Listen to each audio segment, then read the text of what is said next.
I only came over to help my friend's mom fix a leaky sink, but the way she leaned close beside me that afternoon changed everything I thought I knew about us. I hadn't planned on staying long. It was one of those casual afternoons where I'd swung by to see a friend, only to find he wasn't home. Instead, his mother answered the door. She gave me that kind of smile you don't forget, warm, welcoming, but touched with a trace of surprise, as if she hadn't expected company.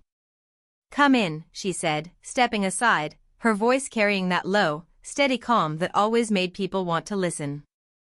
The house was quiet. Too quiet. My friend's laugh usually filled it, but today there was only the faint hum of the refrigerator and the steady drip of water from somewhere inside. When I followed her into the kitchen, I saw the culprit, the sink, a slow but stubborn leak pattering into the basin. She sighed, brushing a strand of hair from her face with damp fingers. I tried tightening it, but I think it's beyond me. There was something about the way she said it, not helpless, not dramatic, just honest. She had that confident air, the kind that comes from a woman who's used to handling things on her own, but even she seemed a little weary of this one small, persistent nuisance. The late afternoon light streamed through the window above the sink, turning her hair to soft copper at the edges. I caught myself noticing little things, how the sleeves of her blouse were rolled up neatly, how a faint sheen of water glistened on her wrist, slipping down slowly toward her palm. I looked away before my thoughts lingered too long. "I was about to call a plumber," she said with a half-laugh, as if embarrassed by it. "But of course, they're never available when you actually need them." I nodded, unsure what to say at first. The truth was, I'd always been aware of her, though I never admitted it even to myself. She carried herself differently than most women I knew, graceful without trying, steady in a way that made you want to lean closer just to feel it. Being alone with her in that moment, in the quiet of the kitchen, only made me more aware of it. I leaned against the counter, pretending to study the sink as if it were the most fascinating thing in the world. But what really held me was the stillness of her presence, the faint scent of her perfume lingering in the air, a blend of something floral and warm, not too strong, just enough to make you notice when you stood close. She poured herself a cup of coffee, then offered me one too, her fingers brushing mine lightly as she handed over the mug. The contact was brief, ordinary on the surface, but it left an impression that lingered longer than it should have. We talked casually about small things, my classes, her work, the neighborhood. Yet beneath every word was a quiet undercurrent, a sense that something unspoken was forming between us. Nothing inappropriate, nothing bold. Just an awareness. A recognition. And as the drip from the sink kept marking time in the silence between our sentences, I had the sudden, undeniable feeling that this afternoon would not be like the others. Don't know what made me say it.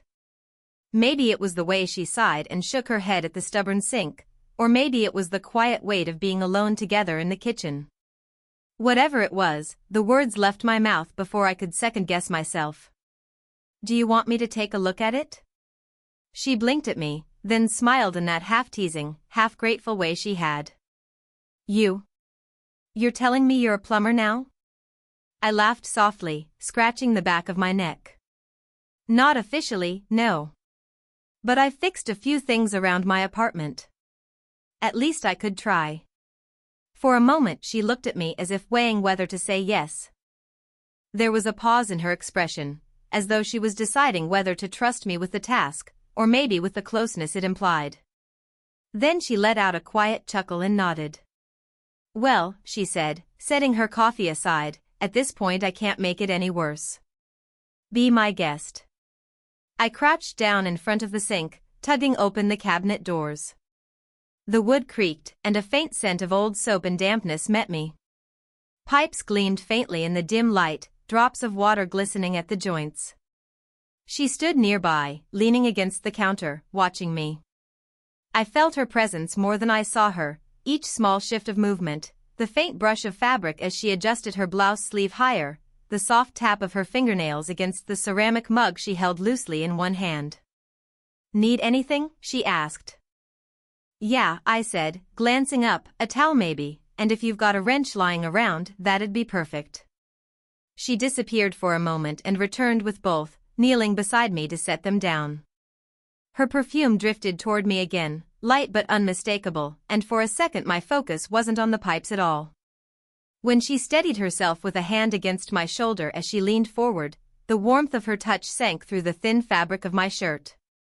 It wasn't heavy, just casual support, but it made my chest tighten in a way I couldn't explain.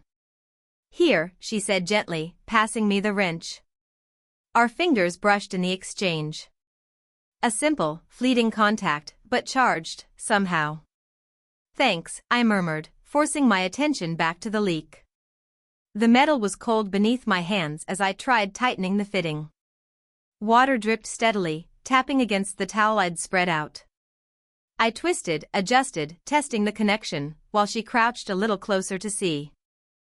"You actually look like you know what you're doing," she teased softly. "Don't jinx me," I said with a grin, though my voice came out lower than I expected. She laughed quietly, and the sound filled the small kitchen with warmth. For a moment, the work itself didn't matter as much as the fact that she was there beside me, close enough that our arms occasionally brushed as we shifted. Each small touch felt deliberate, even though it wasn't. It was ordinary, helping her with a sink, passing tools back and forth, but beneath it all was something I couldn't ignore anymore, a closeness that wasn't just about fixing a leak. It was about how she trusted me, even in something so small. And how that trust stirred something in me I hadn't expected to feel. The pipes groaned a little as I adjusted them, and then settled with a faint drip. I wiped my hands on the towel and sat back on my heels, exhaling. "Well, it's not perfect, but I think it'll hold for now." She leaned down a little to peer inside the cabinet, her shoulder brushing against mine. "Not bad," she said softly. "Better than what I managed." Her voice carried a note of amusement, but there was something else behind it too, something quieter, warmer. I shrugged, trying to play it off. Guess all those years of tinkering with broken chairs and squeaky doors finally paid off. She smiled at that, tilting her head. "Your mom must be proud. You've got that kind of patience I don't usually see in people your age." The words made me pause. Patience. Not something I'd ever thought of as remarkable, but hearing it from her, it mattered. There was an honesty in the way she said it, and the way her eyes lingered on me for just a moment longer than casual conversation required. I closed the cabinet and shifted to sit beside her against the counter. The kitchen had grown quiet again, except for the steady tick of a clock on the wall and the faint drip of water that still hadn't entirely stopped. Sunlight filtered through the blinds, laying stripes of gold across the tiles and catching the edges of her hair. She sipped from her mug, then set it aside, her fingers wrapping loosely around the rim before letting go. "It's silly," she said quietly, almost to herself. "I've been here for years, taking care of this house, taking care of everything, and I still get tripped up by something as simple as a leaky faucet." Her words weren't just about the sink. I could hear it in the weight of her tone, in the small sigh that followed. "You do a lot," I said gently. "More than most people could handle on their own." Her eyes flicked to mine, searching, as if to measure whether I meant it. I held her gaze. And for a moment, the silence between us was heavier than any words. She smiled faintly, though it didn't quite reach her eyes. "You're kind," she said, her voice softer now. I shifted, reaching for the wrench she'd set on the counter, just to give my hands something to do. But when she passed it to me, her fingers brushed against mine again, slower this time, not rushed like before. The touch was small. Ordinary. Yet it seemed to stretch time itself, hanging there between us. I swallowed, feeling the warmth of her skin, the smoothness of it, before she pulled her hand back. She tucked a strand of hair behind her ear, as if distracting herself, though her eyes lingered on me just a moment longer. The kitchen suddenly felt smaller, the air heavier. Every sound, the ticking clock, the faint trickle of water, the soft rustle of her blouse as she shifted, seemed amplified. I wanted to say something, anything, to break the spell. But instead, I stayed quiet. Because maybe silence was what made the moment real. And in that quiet, I realized it wasn't just about fixing her sink anymore. It was about the way she saw me, and the way I was starting to see her. I leaned back toward the pipes, tightening one last connection, when I heard the faintest hiss of water. A second later, a cold splash burst out, hitting my arm and spraying across the cabinet door. She gasped, then let out a surprised laugh as droplets speckled her blouse. Oh. Well. I guess that's one way to fix it. I ducked instinctively, fumbling for the towel, but the damage was done. Water was dripping down my forearm, splashing across the floor. She bent quickly beside me, grabbing another cloth, and in that sudden flurry of movement we ended up shoulder to shoulder, both bent over the sink, arms brushing as we tried to mop up the mess. Sorry, I muttered, half laughing, half embarrassed. Don't be, she said, shaking her head, strands of damp hair clinging to her cheek. Honestly, it's kind of funny. I looked at her then, really looked. Her cheeks were flushed from laughing, her lips curved in that unguarded way people only smile when they're caught off guard. A single droplet of water clung to her skin just above her cheekbone, slowly sliding down. Before I could think, I reached out. My thumb brushed gently along her cheek, wiping it away. The warmth of her skin beneath my touch startled me. It was soft, alive, far more real than I'd imagined in any fleeting thought before. She froze, eyes flicking up to meet mine. For a heartbeat, neither of us moved. The closeness was undeniable, the faint warmth of her shoulder pressed against mine, the quickened rhythm of her breath in the quiet kitchen, the way her eyes lingered just a moment too long. Then she let out a small laugh, almost nervous, and turned back to the sink. We make quite a team, she said, her voice steady but softer than before. Yeah, I said quietly, my hand dropping back to the towel. My chest still felt tight from the touch. Together we dabbed at the counters and floor, though neither of us seemed entirely focused on the task anymore. The air had shifted, what had been simple, almost playful, now carried a weight neither of us spoke aloud. She straightened first, brushing a damp strand of hair behind her ear. Well, she said with a faint exhale, so much for keeping things neat. I stood too, towel draped over my shoulder, water still cooling on my skin. Sorry about the mess, I offered again, though my voice was quieter this time. Her eyes softened. It's just water, she said gently. It'll dry. But the way she said it felt heavier, as if the moment itself would linger far longer than the droplets around us. For a while, we stood there, the cleanup mostly finished, yet neither of us stepping back. The kitchen, once wide and ordinary, seemed smaller now, narrower, drawing us into the same space. I caught myself smiling, not at the sink or the half-finished repair, but at her. At the way she laughed when things went wrong, at the quiet strength she carried even in small frustrations, at the warmth that radiated from her without her even trying. And though I didn't say it, I knew it, something had changed between us in that moment, and there was no going back to the way it was before. The sink was finally quiet. No more hissing, no more splattering, just a steady silence that seemed louder than any leak. I set the wrench aside with a small clink, wiping my hands on the towel one last time. She leaned back against the counter, exhaling as though some invisible weight had lifted. Well, she said softly, you've officially saved my kitchen. No plumber needed after all. I smiled, but the way she spoke caught my attention. It wasn't just relief about the sink, it sounded like something deeper, something that touched the edges of exhaustion. Glad I could help, I said, sitting back against the other side of the counter. For a moment, neither of us spoke. The ticking clock filled the pause. She glanced at the window, the fading sunlight painting her features in gold. Then, without looking at me, she said, you know, sometimes it's the little things that get to me. I tilted my head. What do you mean? She hesitated, fingers tracing the rim of her mug before letting go. Big things, I can handle. Work, bills, responsibilities, I've had years of practice with those. But then there are these small moments, a faucet that won't stop leaking, or the silence in this house when everyone's gone. Those are the ones that sneak up on me. Her words were steady, but her eyes softened with something quieter, something vulnerable. I could tell she didn't share this with just anyone. I shifted closer, not enough to close the space entirely, but enough that she noticed. "It doesn't sound silly," I said gently. "It sounds human." She let out a faint laugh, though it wasn't from amusement. More like disbelief that someone my age would say something like that. She looked at me then, really looked, and I could feel the weight of her gaze. "You're different," she murmured, almost to herself. "You don't just brush things off. You listen."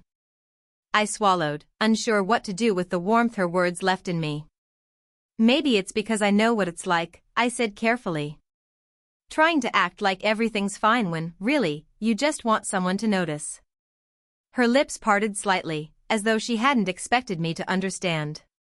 She shifted, and then her hand reached out, resting lightly on my forearm. The touch was soft, barely there, but it grounded me in a way that felt more real than anything that had happened all day. I froze, not wanting to break the moment. Her palm was warm, her fingers gentle but steady, as if she was both thanking me and holding on to something unspoken. "Thank you," she whispered. "For being here. For caring, even about something this small." The words carried more than their surface meaning. They held the weight of nights spent alone, of strength carried too long without rest, of gratitude for a presence that felt unexpected but needed. I looked at her hand resting on me, then back to her eyes. "You don't have to thank me," I said quietly. "I wanted to be here."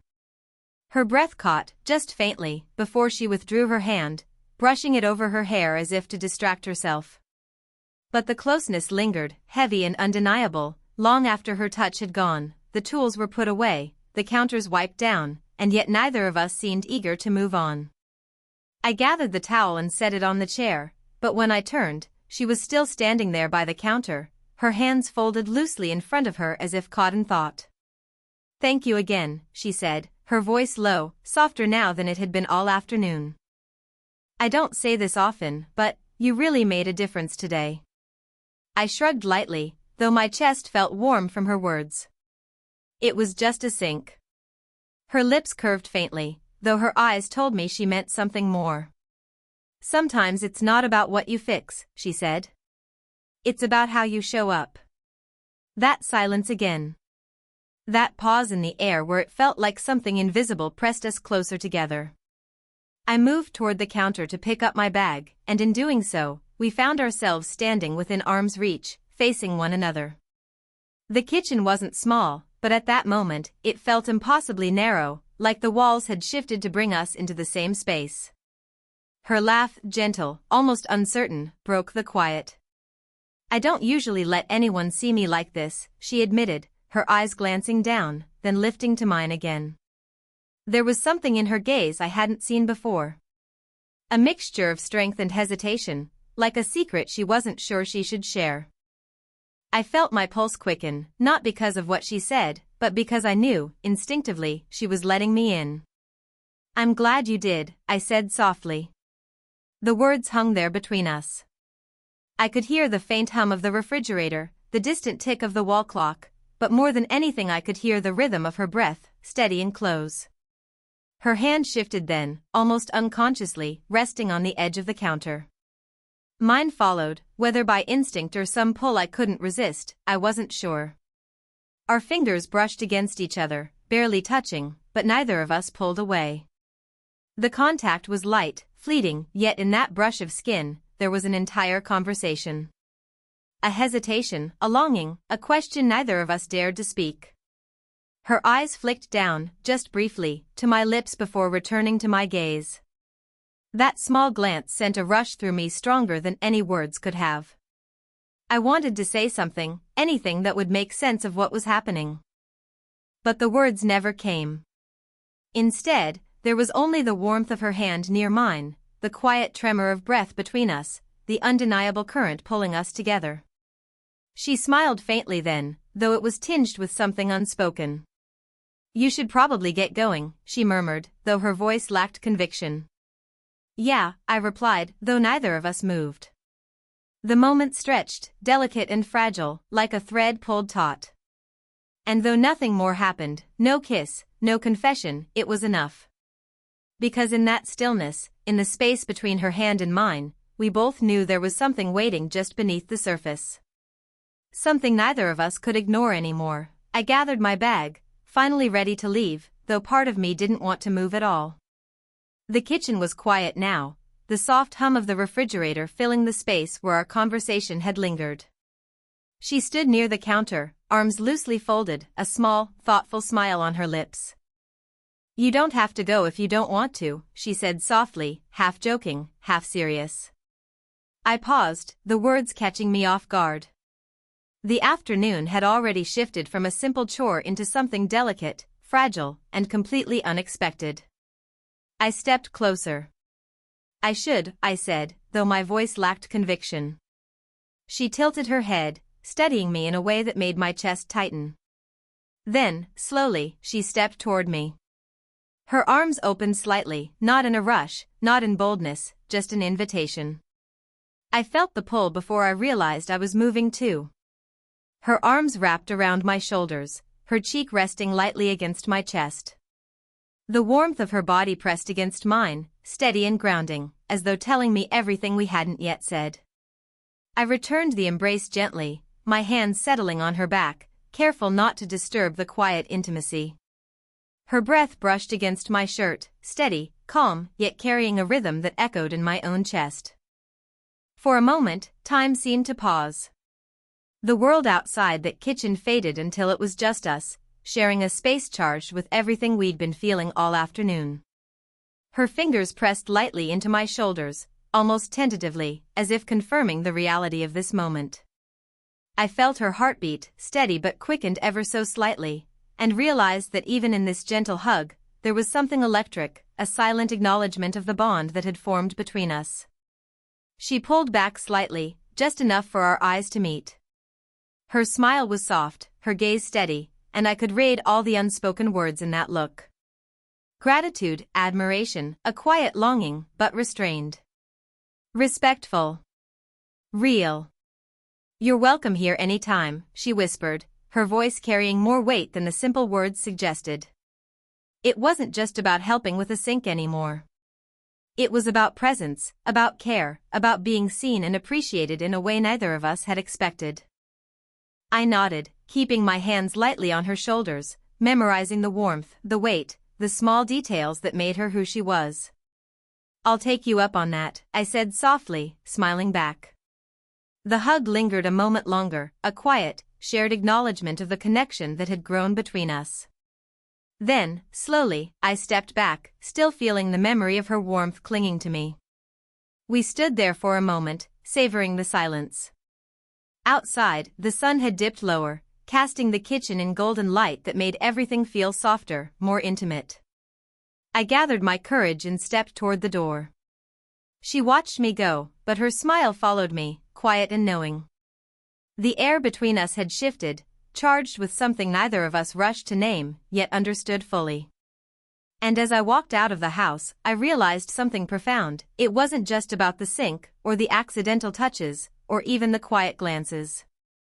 It was about trust, presence, and the slow, gentle pull of two people discovering something rare and quietly extraordinary.